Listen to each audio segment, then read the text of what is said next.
আসসালামু আলাইকুম ওয়া রাহমাতুল্লাহি ওয়া বারাকাতুহু। আলহামদুলিল্লাহি রাব্বিল আলামিন ওয়া সলাতু ওয়াসসালামু আলা সাইয়্যিদিল আমবিয়া ওয়াল মুরসালিন ওয়া আলা আলিহি ওয়া সাহবিহি আজমাইন। আমাদের প্রাণপ্রিয় শহীদি কাফেলা বাংলাদেশ জামাত ইসলামী ঢাকা মহানগরী উত্তরের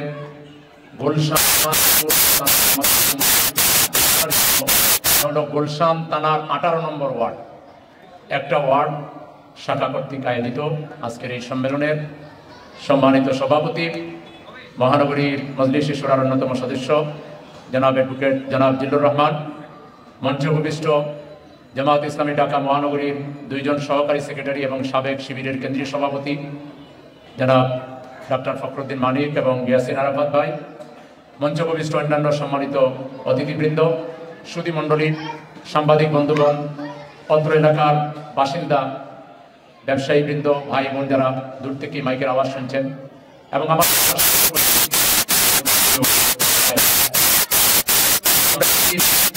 নতুন বাংলাদেশে বসবাস করছি। তার বয়স 6 মাস হয়ে গেছে, গতকালকে 6 মাস পূর্তি হয়েছে। বাংলাদেশ পেতে গিয়ে আমাদের এই জাতিকে অনেক বড় ত্যাগের সম্মুখীন হতে হয়েছে। কি পরিমাণ জুলুম নির্যাতন করা হয়েছে। আজকে আমাদের দেশের মিডিয়া যদি সত্যিকার মিডিয়ার দায়িত্ব পালন করত, মিডিয়াগুলো যদি অন্য জায়গা থেকে নিয়ন্ত্রিত না হতো, আমার বিশ্বাস ডেইলি পত্রিকাগুলো, টেলিভিশনগুলো 10টা করে স্টোরি যদি করত, 10 বছরও শেখ হাসিনার প্রকৃতি বর্ণনা করে শেষ করা যেত। কিন্তু আমাদের মিডিয়ার আসল চরিত্র তো আমরা জানি।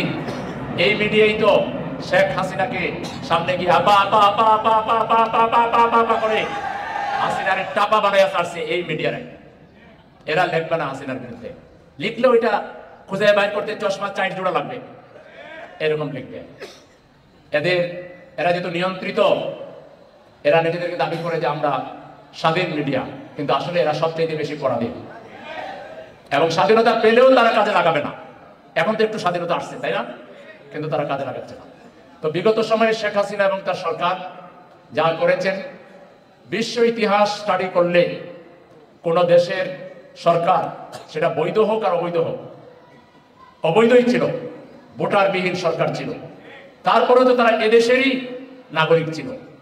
রাষ্ট্রের পয়সায় পরিচালিত পুলিশ বাহিনী, বিভিন্ন বাহিনীকে ব্যবহার করে, রাষ্ট্রের পয়সায় কেনা অস্ত্র দিয়ে রাষ্ট্রের জনগণের বিরুদ্ধে এইভাবে নির্বিচারে গণহত্যা চালানোর ইতিহাস পৃথিবীতে আর দ্বিতীয় আছে বলে আমাদের জানা নেই। এরপরে লজ্জা লাগে কিছু মানুষ ফেসবুকে এখনো শেখ হাসিনা ভালো চরিত্র লিখে। এগুলোর যে বিবেক কোথায় গিয়েছে, নষ্ট হয়ে গেছে, মাথা নষ্ট হয়ে গেছে। মাথা নষ্ট না হলে, বিবেকে পচন না ধরলে, তোমাদের সামনে তোমরা কি অন্ধ ছিলা? মিডিয়াতে দেখানো যেভাবে খুন করা হচ্ছে, মানুষ মেরে ফেলা হচ্ছে, যেভাবে গুলি ব্রাশ ফায়ার করে আমার তরুণ সমাজকে, ছাত্র সমাজকে, শিশুদেরকে যাত্রা করে দিল, এটা কার নির্দেশে হয়েছিল? তাইলে এই হাসিনা ভালো হয় কিভাবে? খুন করা কি ভালো কাজ? আয়নাগর কি কোনো ভালো কাজ? তার বাড়ির নিচে 5 তলা বিল্ডিং আয়নাগর পাওয়া গেছে। এটা আপাদমস্তক, মানে কোনের জন্য, দুর্নীতির জন্য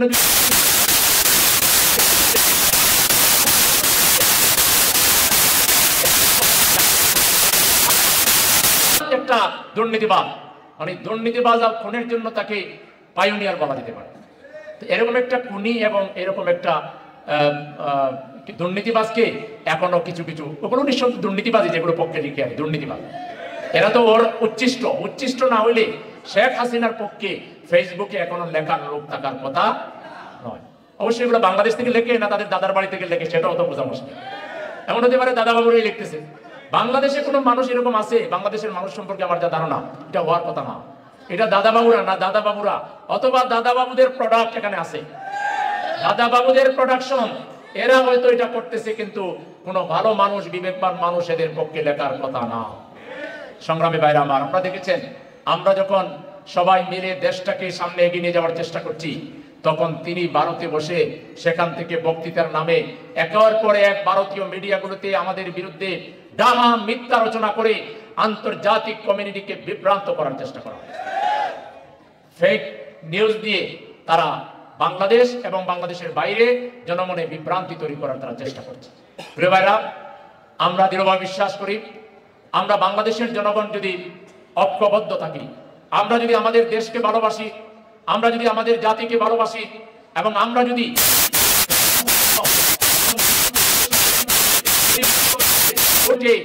যদি দেশকে ভালোবাসতে পারি, আমাদের জাতিকে ভালোবাসতে পারি, তাহলে কোন ষড়যন্ত্রই শেষ পর্যন্ত টিকবে না। এখন দরকার বাংলাদেশের রাজনীতির সংস্কার। আমাদের সরকার বেশ কিছু সংস্কার কমিশন করেছেন এবং তারা রিপোর্টও দিয়েছেন। আমরা আশা করব এই সংস্কার কমিশনের রিপোর্টগুলো দ্রুততার সহিত আমাদের সরকার বাস্তবায়ন করবে ইনশাআল্লাহ। কিন্তু একটি সংস্কার তো সরকার করতে পারবে না, এটা এই দেশের রাজনৈতিক দলগুলোকে করতে হবে। রাজনৈতিক দলগুলোর সংস্কার দরকার আছে, কি বলেন? রাজনৈতিক দলের নেতা নির্বাচিত হইতে হবে, সংশ্লিষ্ট দলের যারা ভোটার তাদের ভোটের ভিত্তিতে নেতা নির্বাচন করতে হবে।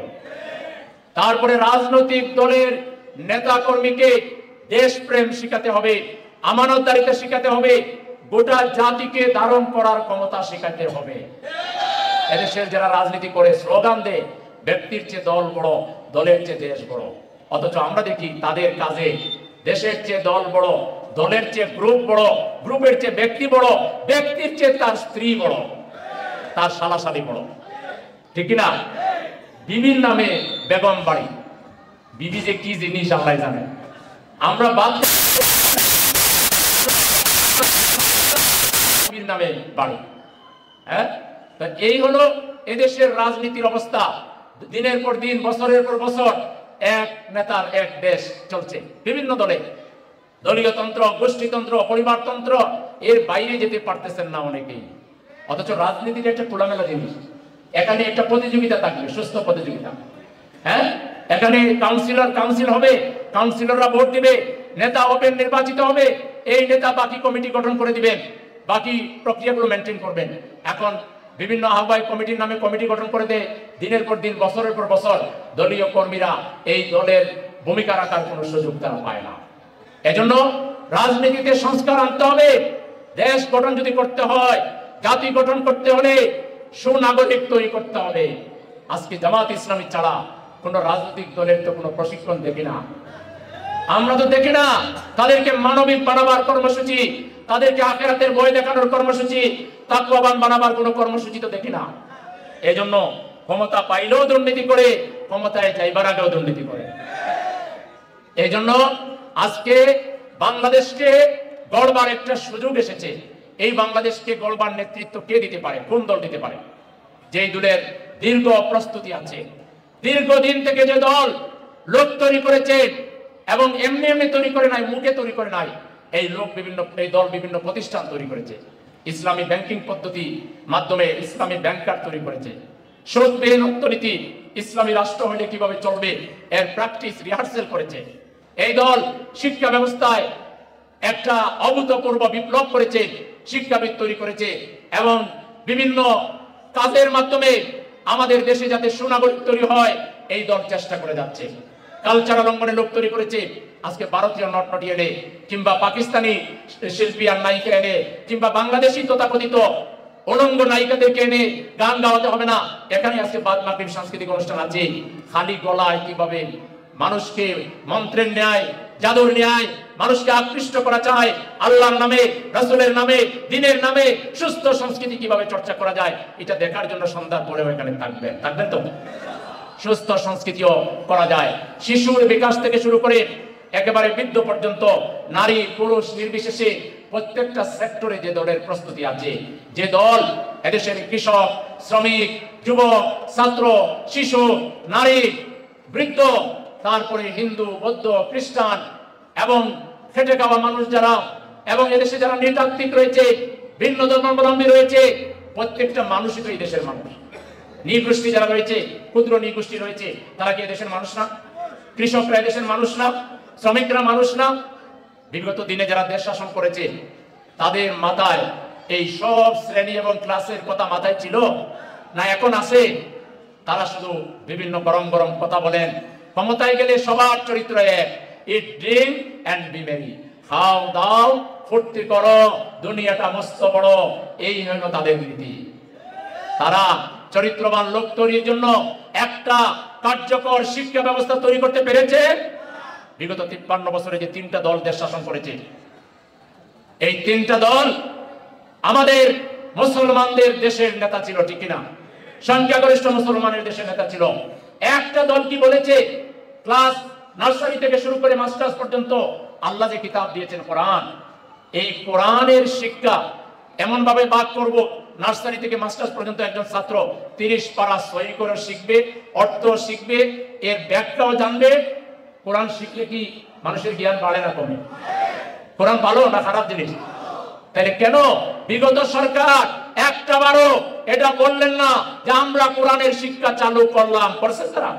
আচ্ছা, আগে করেন নাই, এখন সুস্পষ্ট ভাবে এবার নির্বাচনে ইশতেহারে ঘোষণা দিতে হবে, যদি আপনারা ক্ষমতায় যান বা শেয়ার করেন ক্ষমতায়, তাইলে কোরআন নার্সারি থেকে মাস্টার্স পর্যন্ত বাধ্যতামূলক থাকবে। এই কথা ঘোষণা দিয়ে কোন ধর্মপ্রাণ মানুষের ভোট পাবেন না। কি আপনারা একমত? কে কে একমত থেকে হাত তোলেন। যারা কোরআনের পক্ষে থাকবে না, ইসলামের ব্যাপারে ভিন্ন কথা বলবে, বলবে যে কোরআনে নাকি ইসলামী রাজনীতি নাই, তাইলে এটা কত বড় অজ্ঞানতা না? কত বড় দুর্বলতা না? কোরআনে যা আছে সবচাইতে বেশি আছে রাজনীতির কথা। এবং আল্লাহ পরিষ্কার করেছেন, মাল্লাম ইয়াহকুম বিমা আনজালাল্লাহু ফাউলাইকা হুমুল ফাসিকুন ফাউলাইকা হুমুল কাফিরুন ফাউলাইকা হুমুল জাহিলুন। আল্লাহ তাদেরকে ফাসিক, কাফির, জাহিল বলেছেন। কোরআনের রাজনীতি নাই তো কোথায় রাজনীতি আছে? তাহলে আল্লাহ রাসূল মদিনার প্রেসিডেন্ট হলেন কিভাবে? আল্লাহ রাসূল প্রধান সেনাপতি হলেন কিভাবে? আপনারা সব পড়েছেন, কমিউনিজম পড়েছেন, নাস্তিকবাদ পড়েছেন, কোরআন পড়েন নাই। কোরআন পড়েন। সুতরাং এদেশের মানুষের চরিত্র গঠনের জন্য আমাদের জন্য লাগবে কোরআনের শিক্ষা, ঠিক কিনা? আমাদের জন্য লাগবে নবী মুহাম্মদুর রাসূলুল্লাহ সাল্লাল্লাহু আলাইহি ওয়াসাল্লামের শিক্ষা। প্রত্যেকটা ক্লাসে নবীর জীবনী ভাগ ভাগ করে করে প্লে থেকে মাস্টার্স পর্যন্ত নবীর শিক্ষা আমাদের সিলেবাসে অন্তর্ভুক্ত করতে হবে। এগুলো না করে গরম গরম কথা বইলে কোনো লাভ। আমাদের কৃষকদেরকে তাদের কৃষি খাতে সহযোগিতা করতে হবে, বিনামূল্যে সার দিতে হবে, বীজ দিতে হবে, তাদের চাষের জন্য উপকরণ বিনামূল্যে দিতে হবে, আবার তাদের উৎপাদনের মূল্য সঠিকভাবে দিতে হবে। মাঝখানে মধ্যস্বত্বভোগীদের দ্বারা যাতে জনগণ নিষ্পৃষ্ট না হয়, বাজার সিন্ডিকেট ভেঙে দিতে হবে। ওই মূল উৎপাদনকারী থেকে মাল চলে আসবে ডাইরেক্ট এখানে, যেখানে বাজারে বিক্রি হয় সেই জায়গায়, মাঝখানে কোনো মধ্যস্বত্বভোগী থাকবে না, সেই ব্যবস্থা করতে হবে। শ্রমিকের জন্য কর্মক্ষেত্রে এমন ব্যবস্থা করতে হবে, শ্রমিক যদি কর্মক্ষেত্রে দুর্ঘটনার শিকার হয় অথবা কর্মক্ষেত্রের বাইরেও যদি শিকার হয়, তার চিকিৎসার ব্যবস্থা, তার পরিবারের ভরণ পোষণের ব্যবস্থা ওই কলকারখানার মালিককে গ্রহণ করতে হবে, সরকারকে গ্রহণ করতে হবে।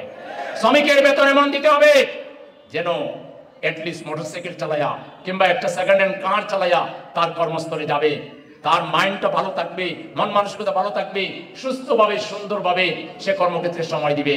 শ্রমিককে তুই তুকার করা, শ্রমিককে যা খুশি তাই আচরণ করা, শ্রমিকের বেতন না দেওয়া, শ্রমিকের এক্সট্রা কাজের তাকে বেনিফিট না দেওয়া, শ্রমিকের সাথে অবমূল্যায়ন করা আর আবার দেশের রাজনীতি করা, দুইটা একসাথে চলবে না। শ্রমিককে মূল্যায়ন করতে হবে, আমাদের শিক্ষক সমাজকে মূল্যায়ন করতে হবে। আমাদের প্রাইমারি শিক্ষকদের বেতন কত, হাই স্কুলের শিক্ষকদের বেতন কত, আমাদের মাদ্রাসার শিক্ষকদের বেতন কত, আমাদের মসজিদের ইমাম সাহেবের বেতন কত? কেন সব আপনাদের টাকা কমে যায় এখানে এসে? আমার জাতির কারিগর শিক্ষককে মূল্যায়ন না করে, মসজিদের ইমামকে মূল্যায়ন না করে, খতিবকে মূল্যায়ন না করে সব টাকা আপনারা মাইরা নেবেন, লুটপাট করবেন। বাংলাদেশে এটা আমরা হতে দেব না। ইমামের বেতন হইতে হবে ফার্স্ট ক্লাস বেতন, খতিবের বেতন হইতে হবে ফার্স্ট ক্লাস বেতন, শিক্ষকের বেতন হইতে হবে ফার্স্ট ক্লাস বেতন। পড়ালেখায় ভারসাম্য আনতে হবে।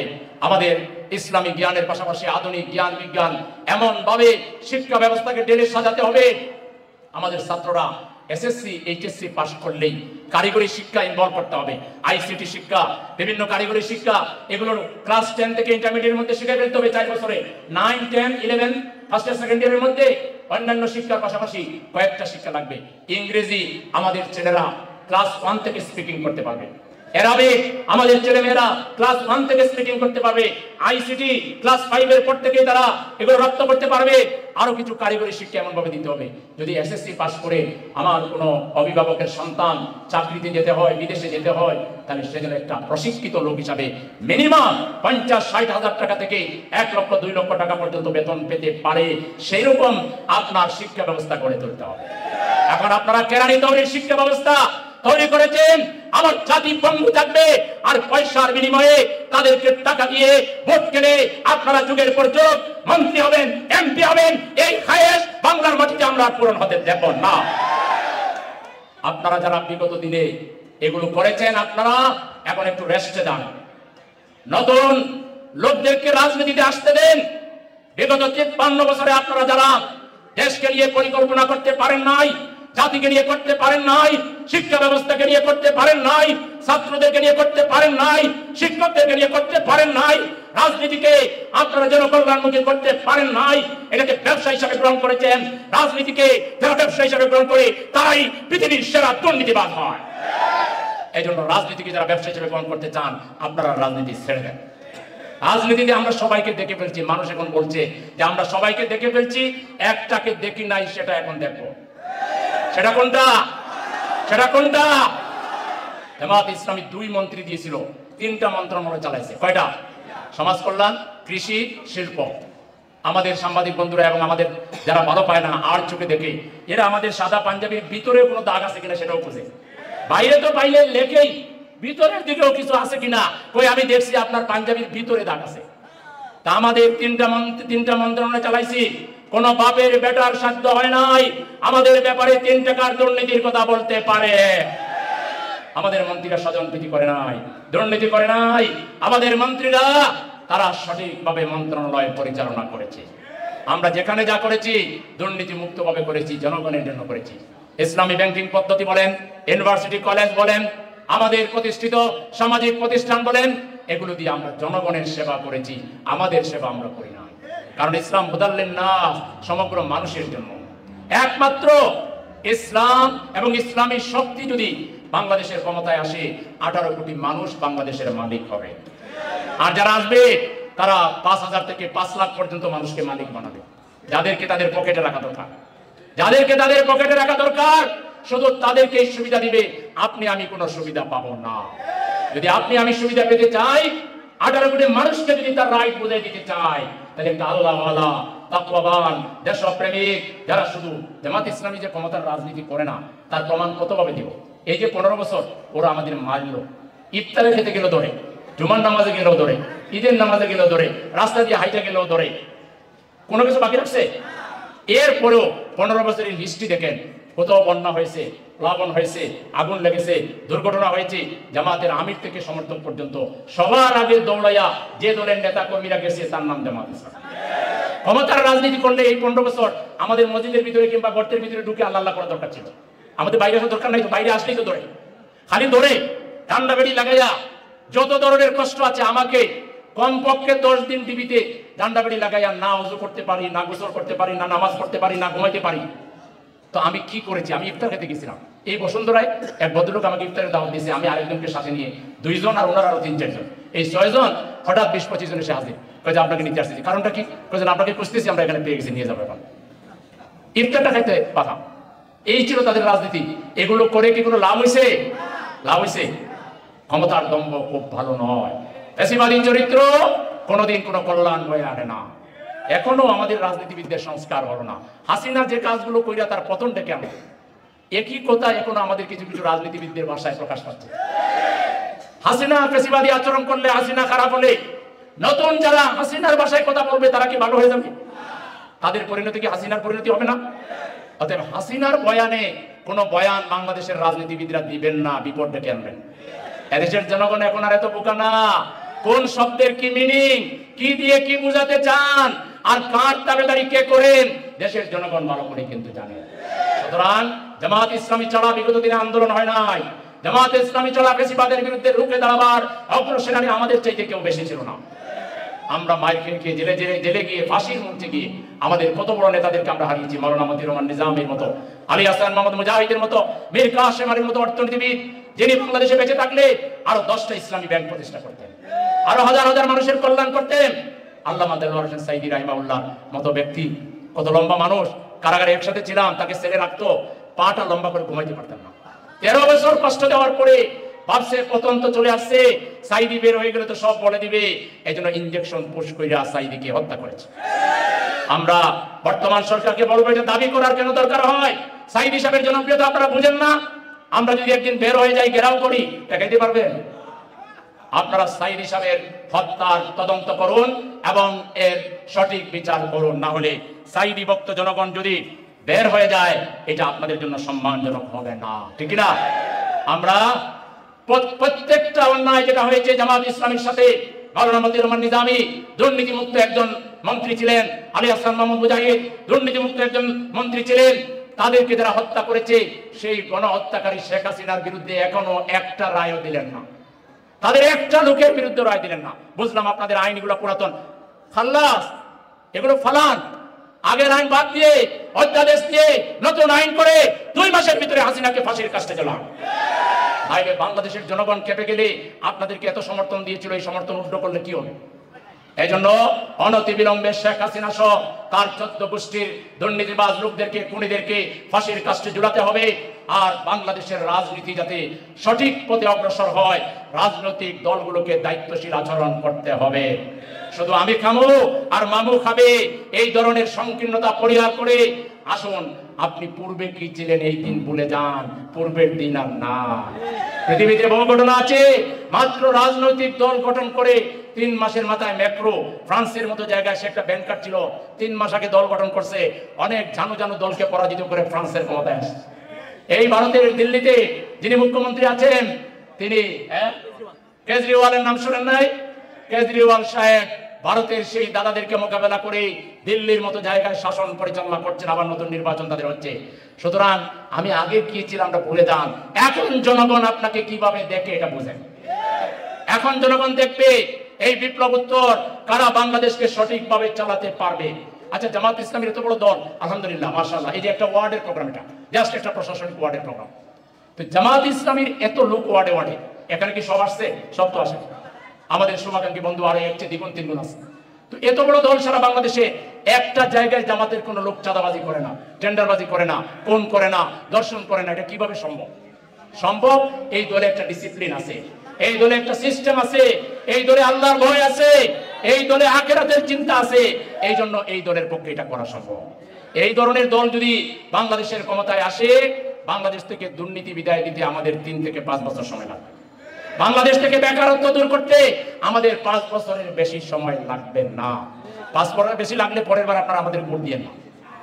5 বছর যাকাত ভিত্তিক অর্থনীতি চালু করে ছাত্র, যুবক, কৃষক, শ্রমিক, আবাল, বৃদ্ধ, বনিতা সবাইকে আমরা স্বয়ংসম্পূর্ণ করে দেব ইনশাআল্লাহ। বাংলাদেশে আমরা এমন একটা ব্যবস্থা করব, এখানে মানুষ মানুষকে ভালোবাসবে, এখন এখানে মানুষ মানুষকে ঘৃণা করবে না, এখানে মানুষ মানুষকে মানুষের পাশে দাঁড়াবে।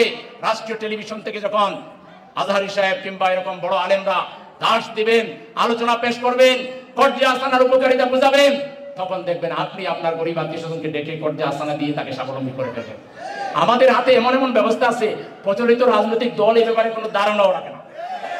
আমরা গোটা জাতিকে কর্মচঞ্চল বানাই ফেলবো, গোটা জাতিকে আমরা কর্মক্ষম বানাই ফেলবো। এই যে বয়স্ক যারা আছেন তারাও বেকার থাকতে পারবেন না। আপনাদেরকে ফুলের বাগান বানানোর দায়িত্ব দেওয়া হবে, আপনাদেরকে মসজিদ চাষ করার দায়িত্ব দেওয়া হবে, আপনাদেরকে নাতি নাতনিকে কোরআন শেখানোর দায়িত্ব দেওয়া হবে, সরকারের পক্ষ থেকে বেতন ভাতা দেওয়া হবে। দেখবেন শিশু থেকে বৃদ্ধ পর্যন্ত আবাল বৃদ্ধ বনিতা কর্মচঞ্চল হয়ে উঠবে, কেউ অস্থিরতার মধ্যে থাকবে না। চুরি ডাকাতি ছিনতাই রাজধানীতে কোনো প্রশ্নই নাই। চোর ডাকাত ছিনতাই কারীদেরকে ডেকে সমাবেশ করে এদের কথা শুনবো, এদেরকে ভালো করে খাওয়াবো, এদেরকে বোঝাবো, এদেরকে বিহিত ব্যবস্থা করে দিব, তোমার কি লাগে নিয়ে যাও। রাষ্ট্রের পক্ষ থেকে নন রিফান্ডেবল ফান্ড থেকে আমাদের ফান্ড অনেকগুলো থাকবে। নন রিফান্ডেবল একটা ফান্ড থাকবে, কর্জে আসানা ফান্ড থাকবে, জাকাত ফান্ড থাকবে, সমাজ কল্যাণ ফান্ড থাকবে। এত ফান্ড আমরা করব, এই ফান্ড থেকে যাকে যেখান থেকে দরকার টাকা দিয়ে দিব, সে সেখান থেকে নিয়ে তারপরে সে সুন্দর হয়ে চলবে। চুরির তো তার দরকার নাই, চোর তো বানাইছে এই রাজনীতিবিদরা, ডাকাত তো বানাইছে এই রাজনীতিবিদরা, লম্পট বানাইছে এই রাজনীতিবিদরা। এই প্রচলিত রাজনীতিকে আপনারা না বলে দেন, বাংলাদেশ ভালো হয়ে যাবে। রাজি আছেন? আমি যদি বলি প্রচলিত রাজনীতিকে না বলুন, আপনারা বলেন না। প্রচলিত রাজনীতি বিদায়, একটা বার 5 বছরের জন্য আপনারা ইসলামী মূল্যবোধের রাজনীতির হাতে দেশ ছেড়ে দেন। যদি আমরা না পারি, আপনারা পরের বার থেকে একবারও আমাদের আনিয়ে না। আমরা আহ্বান জানাই দেশবাসীকে, আসুন আমাদের এই প্রিয় দেশকে আমরা সবাই মিলে ভালোবাসি, আমাদের মানুষকে ভালোবাসি, আমাদের জনগণকে ভালোবাসি। আসুন আমরা সবাই মিলেমিশে একটা কল্যাণ রাষ্ট্র, একটা ঐক্যবদ্ধ বাংলাদেশ প্রতিষ্ঠা করি। সেই বাংলাদেশ প্রতিষ্ঠায় অতীতের ন্যায় জামাত ইসলামী আগামী দিনেও বলিষ্ঠ ভূমিকা পালন করবে এবং জামাত ইসলামীকে আপনারাও সহযোগিতা করবেন, সেই প্রত্যাশা ব্যক্ত করে সবাইকে ধন্যবাদ জানিয়ে আমি আমার বক্তব্য শেষ করছি। আল্লাহ হাফেজ। বাংলাদেশ জিন্দাবাদ, বাংলাদেশ জামাত ইসলামী জিন্দাবাদ।